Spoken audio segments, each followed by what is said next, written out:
এমন সময় সুখদেব গোস্বামী সেখানে এলেন। সকলে উঠে দাঁড়িয়ে দণ্ডবাদ করলেন। সুখদেব গোস্বামী সবাইকে বসতে বললেন। আসলে 60,000 মুনি ঋষিগণ ঘুমিয়ে বসেছেন মহারাজ পরীক্ষিতকে। মহারাজ পরীক্ষিত বলছেন যে আমি ব্রহ্মশাপগ্রস্ত ব্যক্তির মুখ দর্শন করতে নেই, সেটা অমঙ্গলে, কিন্তু আমি ব্রহ্মশাপগ্রস্ত হয়েও দেখুন আমি কতটা ভাগ্যবান। আজ 60,000 মুনি ঋষিগণ আমায় ঘিরে বসেছেন, তারা আমায় দর্শন করছেন। তাই আজ মহারাজ পরীক্ষিত করজোড়ে সুখদেবকে প্রার্থনা জানালেন, হে গুরুদেব, আমি একা এই জগতে নিয়মান নই, এই জগতের সকল জীব নিয়মান। নিয়মান কাকে বলে? মৃত্যু যার দৌড় গোড়ায় নিঃশ্বাস ফেলছে, মৃত্যু যার ঘরের কাছে নিঃশ্বাস ফেলছে, তারা নিয়মান। এই জগতের জীব সকলে নিয়মান, আমি একা নিয়মান নই। আমার এখনো 7টা দিন গ্রান্টেড, আমি বেঁচে থাকবো, আমি বুকে হাত দিয়ে বলতে পারি। কিন্তু এই জগতের জীব কেউ বুকে হাত দিয়ে বলতে পারবে আমি আগামীকাল সকালে সূর্যোদয় দেখবই দেখবো? ও মন, নিঃশ্বাসের কি বিশ্বাস আছে? ওগো অবোধ মন, কোন ভরসায় করছো তুমি কাল রাত্রি যাপন? তোমার লজ্জা করে না? তুমি কি ভাবনায় তুমি রাত্রি যাপন ঘুমাচ্ছ? তাই আমরা কেউ না বুকে হাত দিয়ে বলতে পারবো না যে আগামীকাল প্রভাতের সূর্যোদয় দেখবই দেখবো, কারণ নিঃশ্বাসের কোনো বিশ্বাস নেই। এখন এক মুহূর্তে প্রাণটা বেরিয়ে যেতে পারে, আর প্রাণটা দেহ থেকে বেরিয়ে গেলে লোকে বলবে মরা দেহ, পচা দেহ, গন্ধ বেরোচ্ছে, ওকে তাড়াতাড়ি বের করে নিয়ে যা। যাদের জন্য আমরা সংসারে আমরা সকাল থেকে রাত পর্যন্ত গাধার মতো পরিশ্রম করি, আমার তো 2টো রুটি হলে চলে যায়। সংসারের জন্য ভরণ পোষণ করতে 10টা রুটির জন্য গাধার মতো পরিশ্রম করি। সকালবেলা নুলুলু চোখে বেরোই, রাত্রেবেলা ফিরি। কেন? অর্থ উপার্জন করতে হবে, সংসারের ভরণ পোষণ করতে হবে, স্ত্রী পুত্র পরিবার। কিন্তু জেনে রেখো, যেদিন এই শরীরে দেহ ছেড়ে তুমি চলে যাবে, দেহেতে যিনি বসে আছেন তিনি দেহ ছেড়ে চলে যাবে, সেদিন কি হবে জানো? বাসি দেহ, মরা দেহ, পচা দেহ। লোকে বলবে গন্ধ বেরোচ্ছে, ওকে বের কর ঘর থেকে। আগের দিন হলে মা ছেলেরা ভেলায়, কলা গাছে বা বাঁশের ভেলায় করে শ্মশান পর্যন্ত নিয়ে যেত। আজ তাও নেয় না। আজ আছে পৌরসভার গাড়ি, লেখা আছে স্বর্গের রথ, শেষ যাত্রা, দেখবে তো। যখন ওই মরা দেহটা শোয়ানো থাকে, খুব ভালো করে দেখবে, তাহলে আমাদের দেহের মধ্যে সব থেকে বড় হচ্ছে মাথাটা, খুব ভারী। তাহলে যখন গাড়ি স্বর্গের উদ্দেশ্যে ছুটে যায়, মাথাটা দুলতে থাকে, দুলে দুলে বলে কেউ নেই আমার, আজ কেউ নেই। যেন একদিন আমার সব ছিল, বাড়ি ছিল, গাড়ি ছিল, স্ত্রী ছিল, পুত্র ছিল, বিষয় আশায় ধন সম্পদ সব ছিল, কিন্তু আমি যেদিন দেহ ছেড়ে চলে গেলাম, আমার পরমাত্মা আমাকে ছেড়ে চলে গেল, সবাই বলল মরা দেহ, আজ কেউ নেই আমার, আজ কেউ নেই আমার। 3.5 হাত জায়গাও জেনে রেখো তোমাকে কেউ দেবে না সেদিন। যতই করো 3 তলার 5 তলা, জেনে রেখো শেষের দিনে গতি হবে তোমার ওই তুলসী তলা। কেউ তোমাকে 3.5 হাত জায়গা দেবে না, কিন্তু বৃন্দাদেবী দেবে। যে বৃন্দাদেবীকে তুমি একটু জল দিলে না, ফুল দিলে না, একটু পুজো করলে না, একটু ভালোবাসলে না, ভক্তি মহারানী, তোমাকে কিন্তু কখনোই তার চরণ ছাড়া করবেন না। তাই কি হচ্ছে? জেনে এই নাম, জেনে নামের তত্ত্ব ত্যায্য করো বিষয় বৃত্ত, সে নামে মজালো চিত্ত রূপার সনাতন। তারা সব ছেড়ে চলে গেল মধুময় শ্রীধাম বৃন্দাবন। রূপ সনাতন হোসেন শাহ রাজমন্ত্রী ছিল, 700 স্বর্ণ মুদ্রা। যেদিন আমার গৌরকে ভালোবাসলেন, যেদিন আমার নিতাই চাঁদকে ভালোবাসলেন, ভালোবেসে সব ছেড়ে চলে গেলেন মধুময় শ্রীধাম বৃন্দাবনে। জানো তো মা, মানুষ যতদিন অজ্ঞান আধারে থাকে, অজ্ঞানের অন্ধকারে থাকে, ততদিন তার কাছে বিষয় সুখ লাগে। কিন্তু সাধুদের কাছে তা নয়। সাধুরা কিভাবে জানো? সাধুরা ভাবে বিষয়টা বিষ। কেমন জানো? এটা দৃষ্টান্ত দিচ্ছি, খুব ধ্যান দিয়ে শুনবে। সাপকে তুমি দুধ কলা খাও, কি তৈরি হয়? সাপের মুখে বিষ তৈরি হয়। আচ্ছা বলো তো, সাপ যাকে দংশন করে বা যাকে কাটে তার কিন্তু শরীরে জ্বালা হয়, সে ছটফট করে, জ্বালা এত হয় যে সে মারা যায়, তাই না? বিষধর সাপ যখন কাউকে দংশন করে, সাপের মুখে কি থাকে? বিষ। যতই ভালো খাওয়া তার মুখে বিষ থাকে। আচ্ছা, সাপ যাকে দংশন করলো, কাটলো, সাপ কি কখনো অনুভব করতে পারে, বুঝতে পারে যে জ্বালাটা কেমন হচ্ছে? তার বুঝতে পারে না। তো আমরা যারা মা, যে যাকে কাটলো সে কিন্তু জ্বালাটা বুঝতে পারছে আমার কি জ্বালা। সংসারে যারা বিষয় ভোগ করছে তারা তো বুঝতেই পারে না, তারা তো জানে বিষয় তো কত সুখ। এই তো দেখুন, আমি বড় বাড়িতে আছি, বড় গাড়িতে ভালো মন্দ খাচ্ছি, দেহ সুখ হচ্ছে, ভালো ঘুমাচ্ছি, বেশ ভালোই তো আছে। এই পুজো গেল, 3টে শাড়ি পেলাম, আরো 2টো পাবো, খারাপ কি লাগছে? ভালোই তো লাগছে। বিষয় তো কি, সংসার তো বেশ ভালোই লাগছে, সংসার সুখ। কিন্তু সর্বদা যারা ত্যাগী সন্ন্যাসী তাদের কাছে এটা বিষয়টাই হচ্ছে দংশনের মতো। কারণ তুমি যত বিষয়ে জড়াবে তারা বুঝতে পারে, তত তুমি দুঃখ পাবে, কষ্ট পাবে। এই সংসারে যার যত আশা, আমি আশা করছি অনেক টাকা আসবে, আশা করছি আমার 1 তালা 4 তালা হবে, আশা করছি ছেলে অনেক পড়াশোনা করে বিলেত যাবে, অনেক চাকরি করবে, অনেক টাকা আমাকে দেবে, সুখ হবে, বুড়ো বয়সে অনেক সুখে থাকবো। শাস্ত্র বলেন যার যত আশা, আশায় আসে, নেমে আসে। কি নেমে আসে? দুঃখ নেমে আসে। আর নৈরাশ্য পরম সুখম। তাহলে যার যত আশা কম তার দুঃখ তত কম। যার আশা নেই, আশা দুপ্রকার, একটা বিষয়মুখী, একটা কৃষ্ণমুখী। তোমার আশা যদি কৃষ্ণমুখী হয় তাহলে মা তোমাকে সদা সর্বদা, সে আশা যদি পূরণ না হয় তাও তোমাকে সুখ দেবে। আর যদি বিষয়মুখী আশা হয়, সদা সর্বদা জেনে রাখো তোমাকে কষ্ট দেবে, দুঃখ দেবে। এই সংসারে যাকে তুমি নিজের জন ভাবো না, তার থেকেও তুমি দুঃখের জন্য প্রস্তুত হয়ে থাকো। কেননা আমাদের এই যে শরীর, আমরা আমাদের থেকে কাউকে বেশি ভালোবাসি না। তাহলে তোমার শরীরে যখন একটা, মনে করো দুরারোগ্য ব্যাধি হবে, বা মনে করো কারো দুরারোগ্য ব্যাধি হয়েছে, ক্যান্সার হয়েছে, ডাক্তার বলে দিয়েছেন যে তোমার পরমায়ু আর 7 দিন কি 15 দিন বাদে মৃত্যু হবে। পরিজনরা তোমাকে নিয়ে ডক্টরের পেছনে ছুটতে ছুটতে, অর্থ ব্যয় করতে করতে ভাবছে এই আপদ বালায় মরলেই বাঁচি। তুমি যাদের জন্য এত কিছু করেছো, তারা তখন তাদের ভাবনাটা এই। তাহলে দেখো, সংসারে যদি ভালোবাসতে হয়, শাস্ত্র বললেন যে দেহ তুমি যত্ন করো দিনে রাত্রে বসন ভূষণ কত বেশ, পরমাত্মা হবেন যেদিন অন্তর ধ্যান, দেহের গতি কি হবে জানো? ভস্ম কীট কৃমি অবশেষ। সকাল থেকে রাত পর্যন্ত আমরা দেহকে কত যত্ন করছি, ক্রিম মাখছি, চুল আঁচড়াচ্ছি, পোশাক করছি, এত কিছু করছি। বলছে যে দেহ তুমি যত্ন করো দিনে রাত্রে বসন ভূষণ কত বেশ, যবে পরমাত্মা হবেন অন্তর ধ্যান, দেহের গতি কি হবে মা? ভস্ম কীট কৃমি অবশেষ। তাহলে এই হলো দেহ। তাহলে এই দেহের মধ্যে এমন কোন বস্তু নেই যে দিয়ে গৌর গোবিন্দ সেবা হতে পারে। তাহলে এটা লোহার দেহ।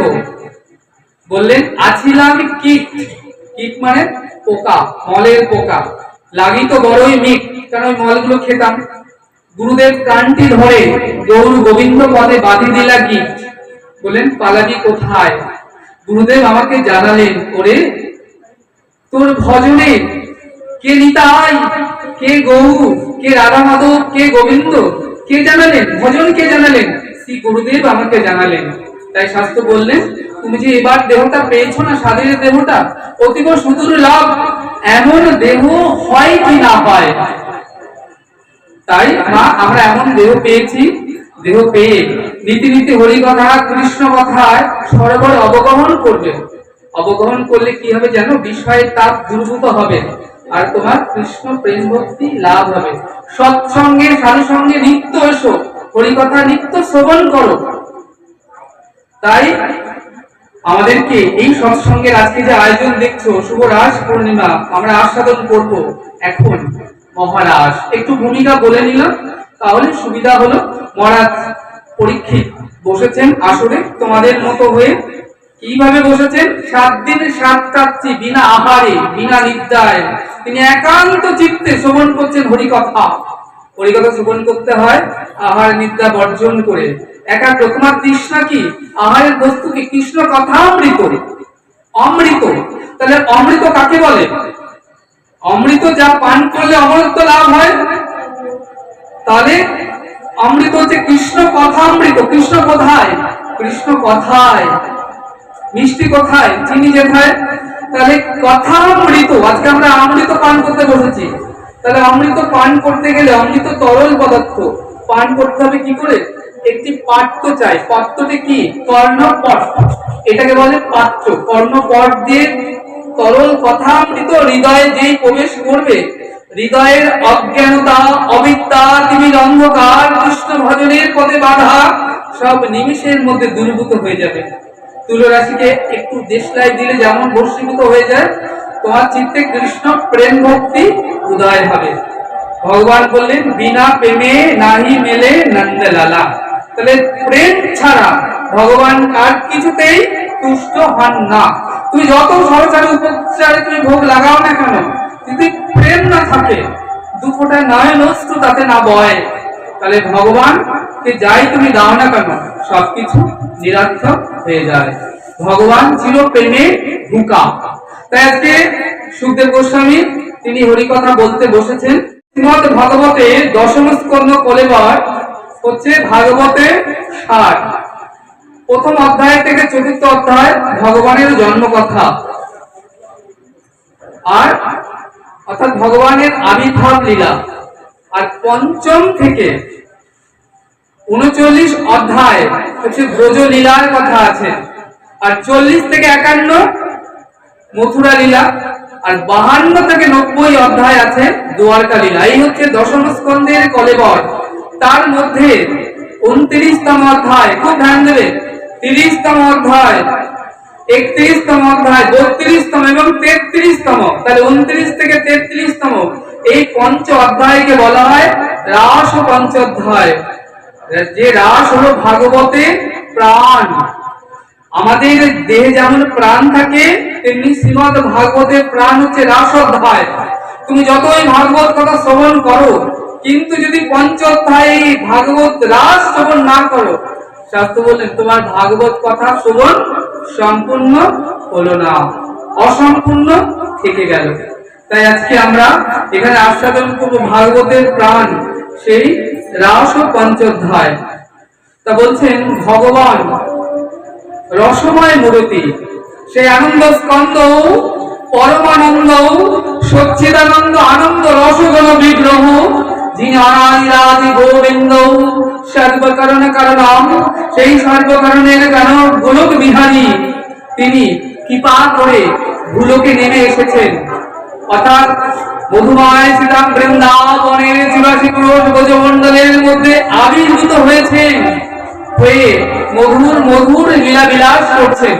শাস্ত্র বললেন অনুগ্রহায় ভূতানাং মনুষ্য দেহবাশ্রিতাম ভজতে তাদিশ ক্রিয়া যা শুধু তৎপর ভবে। অর্থাৎ অনুগ্রহ পূর্বক শ্রী ভগবান একটি নরতন ধারণ করে মধুময় শ্রীরাম বৃন্দাবনের 84 ক্রোশ ব্রজমণ্ডলের মধ্যে আবির্ভূত হয়ে আজ মধুর মধুর লীলা বিলাস করছেন। কৃষ্ণকে বলা হলো সূর্য সম। ভগবান এই জগতে কিভাবে আবির্ভূত হয়েছেন? না, সূর্যদেব যেমন উদিত হন, আবার দিন আনতে সূর্য অস্তগামী যান, আবার পরের দিন প্রভাতে সূর্য উদিত হন, আবার অস্তগামী যান। তাহলে বলছেন কৃষ্ণ সূর্য সম, মায়াময় অন্ধকার, যথা কৃষ্ণ তথা নাই মায়ার অধিকার। তাহলে সেই কৃষ্ণ সূর্য সম, তাহলে সেই কৃষ্ণ সূর্য যখন তিনি উদিত হলেন, আবির্ভূত হলেন কোথায়? না, মধুময় শ্রীরাম বৃন্দাবনের 84 ক্রোশ ব্রজমণ্ডলের মধ্যে আবির্ভূত হয়েছেন। আবির্ভূত হয়ে ব্রজলীলা করলেন। কতদিন ব্রজলীলা করলেন? 10 বছর 8 মাস, আনুমানিক 11 বছর। তারপর মথুরা লীলা করলেন। মথুরা লীলা কতদিন করলেন? 14 বছর। তারপর মথুরা লীলা শেষ করে চলে গেলেন দ্বারকা লীলায়। দ্বারকা লীলা কতদিন করলেন? 100 বৎসর। এই হলো মা ভগবানের 125 বছরের লীলার কাল। দেখো আমার গোবিন্দকে তোমরা 18 বছর, 16 থেকে 18 বছরের যে রূপে দেখো না, ভগবানের যখন 125 বছর, তখনও ভগবান অবিকল সেরকম, একটুকু বুড়ো হয়নি, চুল পাকেনি, দাড়ি পাকেনি, শরীরের কোনো পরিবর্তন হয়নি। কেন না, তিনি মায়াধীশ। আমরা থাকি মহামায়ার সংসারে। মায়া যাকে ছোঁয়ে, খুব ধ্যান দেবে, মায়া যাকে স্পর্শ করে তার শরীরের পরিবর্তন হয়, সে বুড়ো হয়, রোগগ্রস্ত হয়, সে কালের প্রলয়ে বিলীন হয়ে যায়। কিন্তু মায়া যার দাসী, অর্থাৎ মায়া আমার গোবিন্দের চরণের দাসী, তাহলে তিনি মায়াতীত। তাহলে মায়াতীত তাকে ছোবে কেমন করে, দাসী কেমন করে মনিবকে ছোবে? তাই আমার গোবিন্দ কিন্তু 125 বছরেও ইয়াং, তার কোনো শরীরের পরিবর্তন হয় না। দেখো কত যুদ্ধ হয়ে গেল, কত কিছু হয়ে গেল জগতে, কিন্তু আমার গোবিন্দ কিন্তু অবিকল একই রকমই আছে। কোন চিত্তপটে কখনো দেখবে না গোবিন্দ ইয়াং বয়স ছাড়া তার আর বয়স বেড়েছে, গোবিন্দের বয়স আর বাড়ে না। তাই আজকে কি হয়েছে জানো, এই 125 বছরের লীলা সমাপন করে গোবিন্দ যখন স্বধামে ফিরে যাচ্ছেন, তখন তার যারা অনুরাগী ভক্তরা বললেন, হে প্রভু, তুমি যদি স্বধামে চলে যাও ফিরে, তাহলে তোমার ভক্তরা কি নিয়ে থাকবে, কিভাবে সাধন ভজন করবে? গোবিন্দ কি করলেন? গোবিন্দ তখন কি করলেন না, শ্রীমদ ভাগবতের মধ্যে প্রবেশ করলেন, ভাগবত রূপ ধারণ করলেন। ভাগবত মানে আমি এখানে যা আস্বাদন করছি, তাহলে কলিযুগে নাম রূপে কৃষ্ণ অবতার, নাম হইতে সর্বজীব পাইবে নিস্তার। তাহলে কলিযুগের একমাত্র সাধন ভজন হচ্ছে নাম, কৃষ্ণ নাম। নাম আর নামই অভেদ। বীজের মধ্যে বৃক্ষ যেমন দেখা নাই যায়, নামের মধ্যে নামই আছে জানিও নিশ্চয়। যেই নাম সেই কৃষ্ণ ভজন নিষ্ঠা করি, নামের সহিত আছেন আপনি শ্রীহরি। নাম নামই অভেদ, কৃষ্ণ নাম আর কৃষ্ণ আলাদা নয়। তাই কি করলেন? ভগবান নামের মধ্যে ভাগবত রূপে নতুন করে আবার জগতে আবির্ভূত হলেন। তাহলে দাপর লীলা শেষে, দাপর যুগ অন্তে, যখন কলির প্রল গ্রাসে আমরা পতিত হলাম, তখন কি হলো না, কলি যখন এই কি করলেন না, জগৎকে তার তিমির অন্ধকারে ঢেকে ফেললেন, অন্ধকার করে দিলেন করাল গ্রাসে। তখন কি হলেন, জগতে কৃষ্ণরূপী ভাগবতে তিনি আবির্ভূত হলেন। কেউ যদি বলছেন এই ভাগবতের শরণাপন্ন হয়, কেউ যদি একবার ভাগবত কথা শ্রবণ করতে পারে একাগ্র চিত্তে, মরণ পরীক্ষিতের মতো মনে প্রাণ দিয়ে, তবে তারা পুনর্জন্ম হবে না। মহারাজ পরীক্ষিত যেমন ব্রহ্মশাপগ্রস্ত হয়ে 7 দিন 7 রাত্রি ভাগবত কথা শ্রবণ করে কথা আনতে তিনি কি করলেন, তক্ষক এলো দংশন করলো ওই দেহটাকে, তিনি তখন ওই সেই দেহ পরিত্যাগ করে সুন্দর সুপুরুষ নব যৌবন প্রাপ্ত হয়ে রথে করে তিনি ভগবত ধাম ভগবানের আলয়ে চলে গেলেন। দেখো মা, এই সংসারে পুনঃ পুনঃ জননাম, পুনঃ পুনঃ মরণাম, পুনঃ পুনঃ মাতৃজঠরে শয়নাম। আমরা আমাদের কতবার জন্ম হয়ে গিয়েছে, আমরা জন্মগ্রহণ করছি, সংসারে আছি, আবার আমরা কি করছি, কিছু কাল থাকার পর আবার মৃত্যুবরণ করছি। কিন্তু এই যে পুনঃ পুনঃ জননাম, পুনঃ পুনঃ মরণাম, পুনঃ পুনঃ মাতৃজঠরে শয়নাম কবে শেষ হবে? যদি একবার শ্রী গুরুদেব কৃপা করেন, তার চরণে সঙ্গে আমাদেরকে জুড়ে রাখেন, তাহলে এই লোহার দেহটা গুরু চরণের পরশে সোনার দেহে পরিণত হয়ে যাবে।